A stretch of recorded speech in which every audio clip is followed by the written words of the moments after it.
Let me ask you something. What are you really selling? I'm not talking about the product or the service. I'm asking what are people really paying for? Because if your answer is copywriting or coaching or templates or a course, you're leaving a lot of money on the table. And today I'm going to show you why. There's this piece of advice floating around everywhere. Figure out what your audience needs and build that. It's solid advice. It's definitely better than building random stuff and hoping no one cares. But there's a problem with it too. If we strip this down to basics, humans really don't need that much. We need food, we need water, we need sleep, we need shelter, and that's pretty much it. Everything else is a perceived need. And I'm willing to bet that you're not selling water or oxygen. Maslow's hierarchy of needs is pretty clear on how people rank their needs. To get to the top of the pyramid, you need to have the bottom covered first because no one cares about self actualization on an empty stomach. However, as you move up Maslow's hierarchy, something weird happens. People are willing to pay more for the needs at the top of the pyramid than for the ones at the bottom of it. Luxury goods versus regular goods are the clearest example. For instance, a $5,000 Louis Vuitton bag covers the same need as a $10 backpack. So, why do we have the same function but a very different price? It's because one solves a practical need, one of those needs at the bottom of the pyramid, the other changes how you're perceived. And people would pay a premium for that shift. Another example, oatmeal. You can buy the cheapest version at the store, probably less than $1.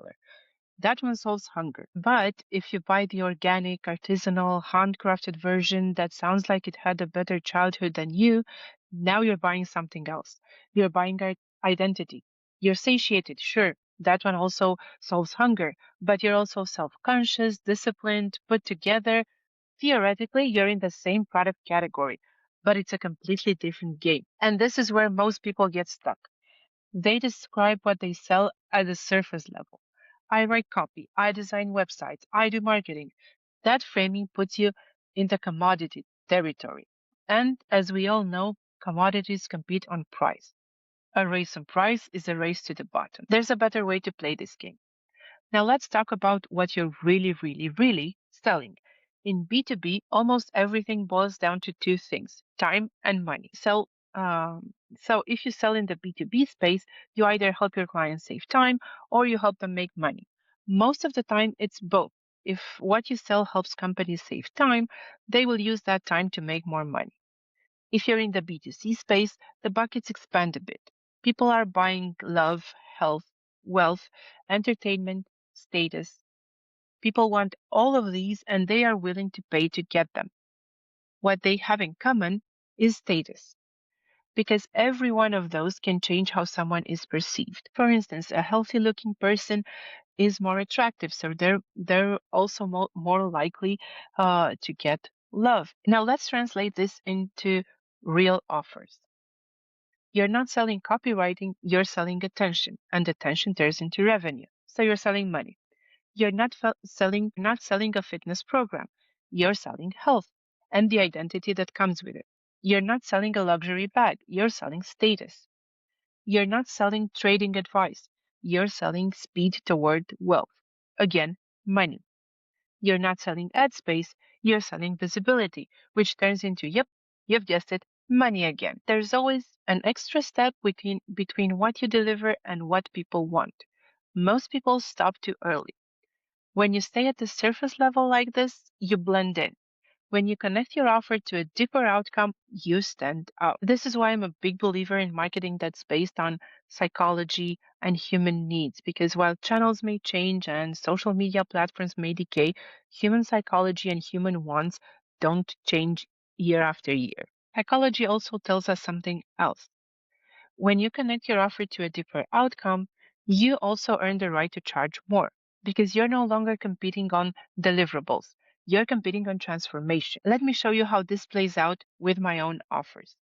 One of my products is a series of pre-written emails that you can plug into your email platform and use them when you launch a new product.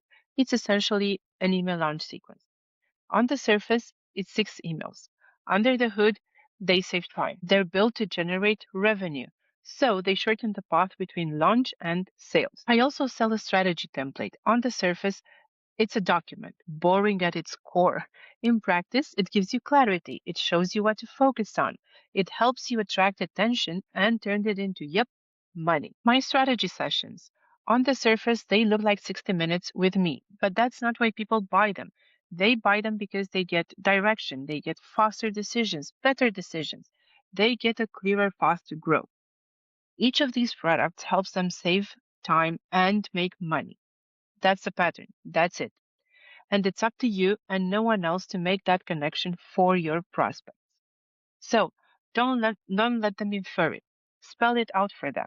If you sell copywriting services, tell them how you can help them make more money. Don't expect them to make the connection.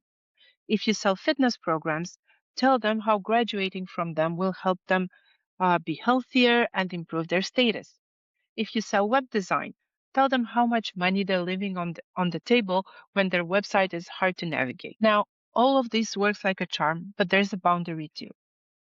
Framing sharpens a good offer, but it cannot rescue a weak one. So if your product doesn't deliver, no amount of positioning will carry it. There's also no need to promise the moon.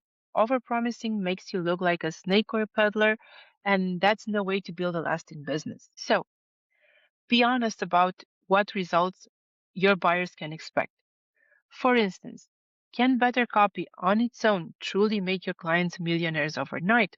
If not, if you don't have solid data that proves you can actually do that, tell them the truth. Tell them that, say, on average, you can increase their conversion rates by 5% and make them think about what that means for their situation in particular.